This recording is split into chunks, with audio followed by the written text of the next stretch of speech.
When I think about what I want from any particular show, a couple of the same questions always come to mind. What do I want to see from the characters and their growth? Where do I think the story is going? But perhaps more interestingly, how many directions can this show go? For that last question, a specific show always comes to mind, and I wanted to get your input on something. And it's about a show that aired 2 years ago that everyone forgot. Hey, I was never too good at this whole YouTube algorithm thing. But here's the question. Am I right to hate just because? Okay, hate is a strong word, but as someone whose mean score is around 8, people tend to be surprised when I tell them that I gave just because a 4. First, don't judge me, I just like what I like and don't watch what I don't. And second, I'm kind of perplexed myself. Let me explain what led to that curious disdain, followed by why I think I might be being a little ridiculous. And you can decide for yourself if I'm being reasonable or someone too far gone into the anime fandom. Just Because, or Just Because, if you want to believe the title, is a show that stood out to me from its very first episodes. The setup was a bit lackluster, with the main character conjuring images of Hachiman, Oreki, and other moody, quote-unquote edgy teenagers. But I really bought into the visual style, and thought the directing was a step above par. And the story evolves into an interesting look at new relationships as well as old rekindled ones, and the complicated web of interaction that can result. It was a pretty strong 6 or 7 for a while. Until the last episode. Because the childhood friend wins. But Kami, you might say, the childhood friend never wins. Isn't this a good thing? Well, yes, Just Because subverts the trope, but I think the show builds a lot of framework in support of the obviously superiorship of Eita and Komiya. For one, Natsume and Eita have almost no chemistry. Their interactions consist of either drama or awkward fumbling, and you come away without a clear understanding of why they even like each other in the first place. Unless, I suppose, you count the obscene cliche of lovingly treasuring an eraser.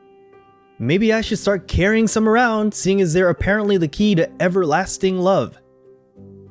Secondly, I think it's just a bad message, and it applies to more than just Eita and Natsume.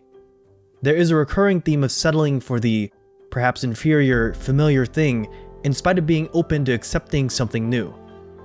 Eita bends over backwards to be with Natsume, casting off the easy, comfortable relationship with Komiya.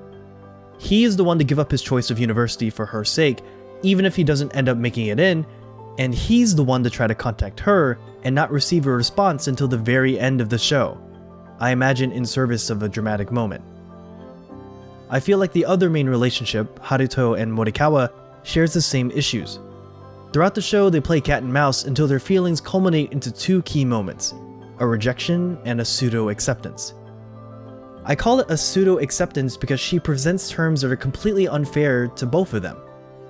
She tells him that she'll agree to go out with him, given that he still feels the same 3 months later when they've had time to settle into their respective college and work lives.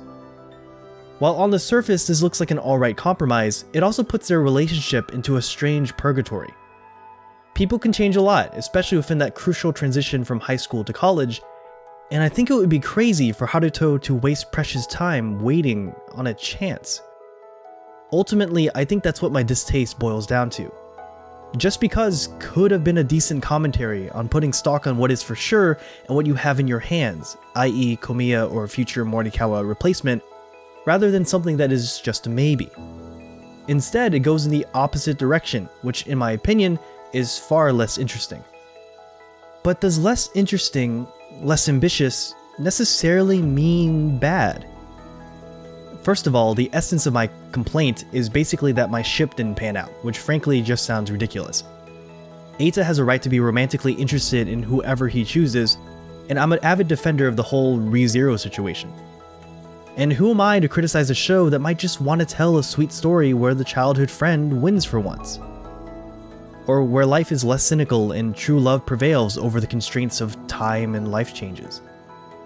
Just because a show doesn't do what I want it to do, doesn't mean it failed in setting out what it wanted to do. I'm just some guy. How much can I dock it for not being what I wanted?